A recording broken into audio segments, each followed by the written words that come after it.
then the fourth criteria is what I call bankruptcies, reorganizations, public LBOs, special situations. So, how many of you have heard of Sam Zell? Raise your hand if you've heard of Sam Zell. At least one person, the professor. Well, I think you should extend an invitation. You should extend an invitation to Sam to come speak to your class. Sam is called the grave dancer. He dances on the graves of companies that are left for dead. And if you get a chance to invest with Sam, generally speaking, it's going to go really well. So Sam, Warren Buffett, Sam Zell, and the Pritzkers, these are some of the very best people on the US tax code. They know US tax code better than anyone else, way better than Donald Trump. They really know the tax code.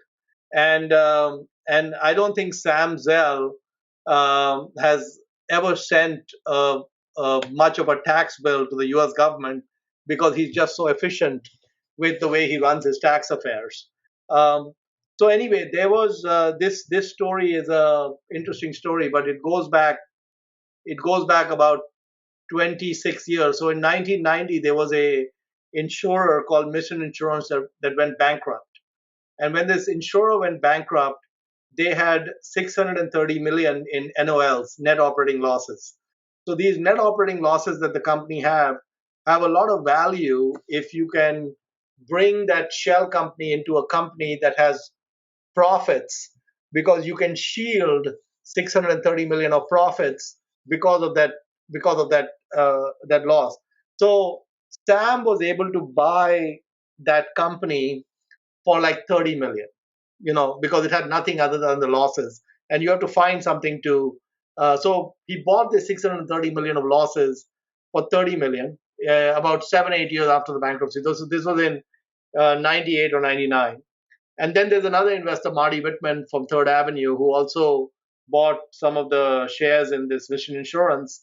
And then the two of them went looking for a profitable business that they could join with these operating losses so that they would suddenly have no taxes on the business. And they found a barge shipping company on the Mississippi River, like Tom Sawyer on the Mark Twain on the Mississippi River. They found this barge company which used to send goods up and down the Mississippi, and it was profitable. So they said, okay, we'll buy the barge company, and now the barge company is not going to pay any taxes because we got these NOLs, and that's how we'll make our money. And then what happened right after they bought the barge company? The barge business went to hell. So the rates collapsed, and the barge company went bankrupt. So they now had bankruptcy to the power of bankruptcy.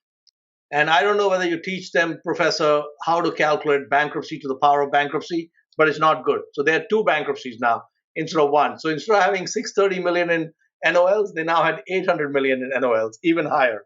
So then they went looking for another company that they could buy so they could take both these things and pair it together. And so they had a company called Danielson Holdings that was trading at $1 a share. And then they found a waste to energy recycler. So what this company does, it's a plant where you put garbage in on one end and you get electricity on the other end. It's a German process, and there's a bunch of these plants in the US which convert waste materials, garbage, into electricity. And the economics of this purchase was this company had 2 billion in assets, it had 2 billion in debt, and they bought it for 30 million. Okay, and so it was very highly leveraged, but it had this kind of energy business, and they thought that they could tie it in, and so they tied it in, and then they needed some capital. So then they started to do a rights issue. That's when I found them. So the stock was at $1. By the time I was able to invest in them, it was at $9. So it had already gone up like 9 times. And then they did a rights issue. They did two rights issues. They bought another company. And basically, in about 13 months, I had a double, and I sold. Um, you know, and basically, uh, if I had kept the position, that was about it was about a 40x from that dollar price they had, and about a 4x from where I had bought. And so, as you can see, we have all these companies that are in these weird places. They're not great businesses, but they do really well.